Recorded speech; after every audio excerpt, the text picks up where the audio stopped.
T20 ప్రపంచ cup చరిత్రలో ఇంతవరకు ఎవరికీ సాధ్యం కానిది భారత చేసి చూపించింది.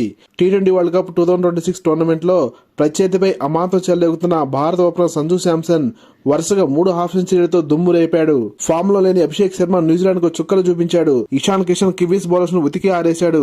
అక్షర్ పటేల్ తెలివైన బౌలింగ్ దెబ్బకు ప్రత్యర్థి బ్యాటర్స్ బెంబేలెత్తిపోయారు. ఇక బూమ్రా యార్కర్స్ తో ఉక్కిరి బిక్కిరి చేశాడు.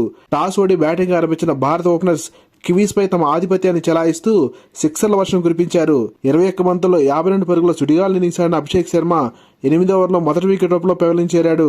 8వ ఓవర్ లోపే 100 పరుగులు అందుకున్న భారత్ ను ఎలా ఆపాలో తెలియక కివీస్ కెప్టెన్ శాంట్నర్ మరియు తమ బౌలర్స్ తలలు పట్టుకున్నారు. ఓ పక్క సంజు శాంసన్, మరోపక్క first zone batter Ishan Kishan ఎడాపెడా బౌండరీలు బాగుతుంటే స్టేడియం దద్దరిల్లిపోయింది. 46 బంతుల్లో 5 4లు 8 సిక్సర్లతో 89 పరుగులు చేసిన సంజు శాంసన్, అలాగే 25 బంతుల్లో 54 పరుగుల ధనాధన్ ఇన్నింగ్స్ ఆడిన ఇషాన్ కిషన్ మరియు captain Suryakumar Yadav Kiwis bowler James Neesham వేసిన 16 ఓవర్లోనే వెనుదిరిగారు. శివం దుబే చివరి ఓవర్లో 24 పరుగులు బాదడంతో భారత జట్టు 50 ఓవర్లలో 5 వికెట్ల నష్టానికి 255 పరుగులు భారీ స్కోర్ చేసింది. భారత్ వంటి బలమైన జట్టుపై 256 పరుగుల టార్గెట్ ను ఛేదించడం కివీస్ కు తలనొప్పిగా మారింది. డేంజరస్ బ్యాటర్ ఫిన్ అలెన్ ను అక్షర్ పటేల్ చాకచక్యంగా పెవలిన్ చేర్చి భారత్ ను విజయానికి దగ్గరగా చేర్చాడు.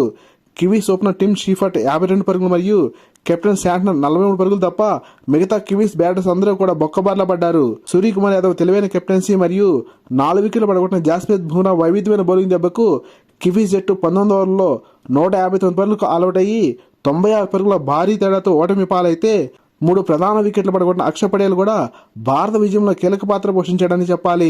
టీ20 ప్రపంచ కప్ చరిత్రలో ఇంతవరకు 3 సార్లు టైటిల్ అందుకున్న జట్టుగా భారత రికార్డును సృష్టించింది. లేటెస్ట్ క్రికెట్ అప్డేట్స్ కోసం ఈ వీడియోని లైక్ చేసి ఛానల్ సబ్స్క్రైబ్ చేస్తామని ఆశిస్తున్నాం. Thank you for watching.